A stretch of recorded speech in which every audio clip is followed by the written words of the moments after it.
Hi friends, ഞാൻ അലഞ്ച ടിജോഷി. കൂട്ടുകാർക്ക് എന്റെ അലഞ്ച അക്കാദമിയിലേക്ക് സ്വാഗതം. ഹായ് ഫ്രണ്ട്സ്, ഞാൻ വന്നിരിക്കുന്നത് പ്ലസ് ടു ഹിസ്റ്ററി അധ്യായം 5 ക്യാപ്സ്യൂൾ നോട്ടുമായാണ്.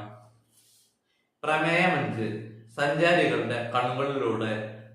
മധ്യകാലഘട്ടത്തിൽ ഭാരതം സന്ദർശിച്ച സഞ്ചാരികളുടെ ലക്ഷ്യങ്ങൾ: തൊഴിൽ സാധ്യതകൾ, പ്രകൃതി ദുരന്തങ്ങളിൽ നിന്ന് രക്ഷപ്പെടുക, വ്യാപാര ആവശ്യങ്ങൾ, തീർത്ഥാടനങ്ങൾ, സൈനിക സേവനം, സാഹസികത, സഞ്ചാരികളുടെ കുറിപ്പുകളിലെ ഉള്ളടക്കം, രാജധാനിയിലെ കാര്യങ്ങൾ, മതപരമായ കാര്യങ്ങൾ, കലകൾ, വാസ്തുശില്പങ്ങൾ, സ്മാരകങ്ങൾ, സാമൂഹിക ജീവിതത്തെക്കുറിച്ചുള്ള വിവരണങ്ങൾ. അൽ-ബിറൂണി CE 973 ഉസ്ബെക്കിസ്ഥാനിലെ ഖാരിസം എന്ന സ്ഥലത്ത് ജനിച്ചു. സുറിയാനി, അറബി, പേർഷ്യൻ, ഹീബ്രു, സംസ്കൃതം തുടങ്ങിയ ഭാഷകളിൽ പാണ്ഡിത്യമുണ്ടായിരുന്നു. പഞ്ചാബും ഉത്തരേന്ത്യൻ പ്രദേശങ്ങളും സന്ദർശിക്കുകയും സംസ്കൃതം അഭ്യസിക്കുകയും ചെയ്തു. കിതാബ് ഉൽ ഹിന്ദ് എന്ന ഗ്രന്ഥം രചിച്ചു. സംസ്കൃത ഗ്രന്ഥങ്ങൾ അദ്ദേഹം പരിഭാഷപ്പെടുത്തി. യുക്ലിഡിന്റെ കൃതികൾ അറബിയിൽ നിന്ന് സംസ്കൃതത്തിലേക്ക് പരിഭാഷപ്പെടുത്തി. അൽ-ബിറൂണിയുടെ ഗ്രന്ഥരചനയുടെ ലക്ഷ്യങ്ങൾ: ഹൈന്ദവരുടെ മതപ്രശ്നങ്ങൾ ചർച്ച ചെയ്യാൻ സഹായിക്കുന്നതിന്, ഹൈന്ദവരുമായി സഹവസിക്കുവാൻ ആഗ്രഹിക്കുന്നവർക്ക് വിവരശേഖരണത്തിന്. കിതാബ് ഉൽ ഹിന്ദ് സവിശേഷതകൾ: അൽ-ബിറൂണിയാണ് കിതാബ് ഉൽ ഹിന്ദ് രചിച്ചത്. അറബി ഭാഷയിലാണ് രചിക്കപ്പെട്ടത്. 80 അധ്യായങ്ങളുണ്ട്. മതം, തത്വചിന്ത, ആചാരാനുഷ്ഠാനങ്ങൾ, സാമൂഹിക ജീവിതം, നിയമങ്ങൾ, അളവുതൂക്ക സമ്പ്രദായങ്ങൾ, വിഗ്രഹങ്ങളുടെ ചിത്രീകരണങ്ങൾ എന്നിവയാണ് പ്രധാന പ്രതിപാദ്യങ്ങൾ. ഉപഭൂഖണ്ഡത്തിന്റെ അതിർത്തി പ്രദേശങ്ങളിലെ ജനങ്ങളെ ഉദ്ദേശിച്ചാണ് അദ്ദേഹം ഈ ഗ്രന്ഥം രചിച്ചത്. ആഖ്യാനത്തിലെ ജ്യാമിതീയ ഘടന: ഓരോ അധ്യായവും ഒരു ചോദ്യത്തിൽ നിന്നാരംഭിച്ച് സംസ്കൃത പാരമ്പര്യങ്ങളുടെ അടിസ്ഥാനത്തിൽ വിശദീകരിച്ച് മറ്റ് സംസ്കാരങ്ങളുമായുള്ള താരതമ്യത്തോടെ അദ്ദേഹം വിശദീകരിക്കുന്നു. അപരിചിതമായ നാടുകളെ മനസ്സിലാക്കാൻ അൽ-ബിറൂണി നേരിട്ട പ്രതിബന്ധങ്ങൾ: ഒന്നാമത്തേത് ഭാഷയുടെ പ്രശ്നങ്ങൾ, രണ്ടാമത് വിദേശികളുടെ സംശയത്തോടെ കാണുകയും ഇടപഴകുവാൻ മടിക്കുകയും ചെയ്യുന്ന പ്രാദേശിക ജനത, 3 മതവിശ്വാസങ്ങളിലും ആചാരങ്ങളിലുമുള്ള വ്യത്യാസം. അൽ-ബിറൂണി ഇന്ത്യയിലെ ജാതി വ്യവസ്ഥയെ കുറിച്ച്: ഇന്ത്യൻ ജാതി വ്യവസ്ഥയെ വിശദീകരിക്കാൻ മറ്റ് സമൂഹങ്ങളിലെ സാമൂഹ്യ വിഭാഗങ്ങളുമായി താരതമ്യം നടത്തി.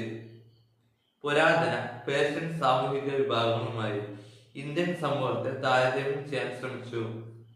ജാതി വ്യവസ്ഥയെക്കുറിച്ചുള്ള ബ്രാഹ്മണ വീക്ഷണങ്ങൾ അദ്ദേഹം സ്വീകരിച്ചു. അശുദ്ധി, അയിത്തം എന്നീ ബ്രാഹ്മണ സങ്കല്പങ്ങളെ നിരാകരിച്ചു.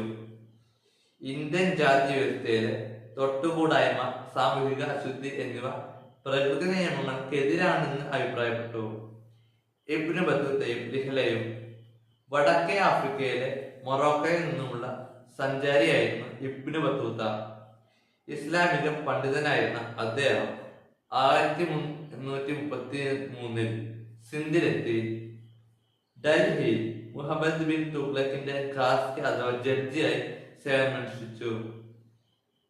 14ാം നൂറ്റാണ്ടിലെ ഇന്ത്യൻ സാമൂഹിക സാംസ്കാരിക ജീവിതത്തെ കുറിച്ച് വിവരങ്ങൾ തരുന്ന കൃതിയാണ് ബത്തൂത്ത രചിച്ച റിഹ്ല. റിഹ്ല ബത്തൂത്തയ്ക്ക് വേണ്ടി എഴുതി തയ്യാറാക്കിയത് ഇബ്നു ജുസായാണ്. അറബ് യാത്രാ വിവരണ ഗ്രന്ഥം എന്ന നിലയിൽ റിഹ്ല ശ്രദ്ധേയമായി. ഇബ്നു ബത്തൂത്ത ഇന്ത്യൻ നഗരങ്ങളെ കുറിച്ച്: നഗരങ്ങൾ ജനസാന്ദ്രവും ഐശ്വര്യപൂർണവുമായിരുന്നു.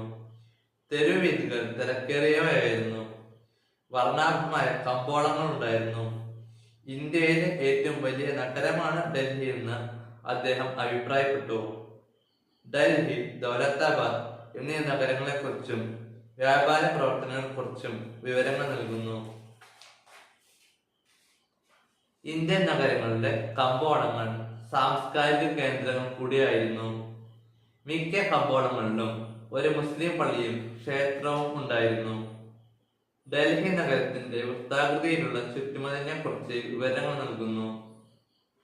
ഇന്ത്യയിലെ വിനിമയ സമ്പ്രദായത്തെ കുറിച്ച് ഇബ്നു ബത്തൂത്ത: വ്യാപാര പാതകളിൽ സത്രങ്ങളും അതിമന്ദിരങ്ങളും പണികഴിപ്പിച്ചിരുന്നു. ഇന്ത്യയിൽ കാര്യക്ഷമമായ ഒരു തപാൽ സമ്പ്രദായം നിലനിന്നിരുന്നു. ദൂരദേശങ്ങളിലേക്ക് സന്ദേശങ്ങളും സാധനങ്ങളും കൈമാറാൻ വ്യാപാരികൾക്ക് സഹായകമായിരുന്നു തപാൽ സമ്പ്രദായം. രണ്ടു തരം തപാൽ സമ്പ്രദായങ്ങൾ നിലനിന്നിരുന്നു: ഉലുഗ് ആൻഡ് ദവ എന്നിവ. ഉലുഗ് അശ്വതപാൽ ഉലുഗ് എന്നറിയപ്പെട്ടു.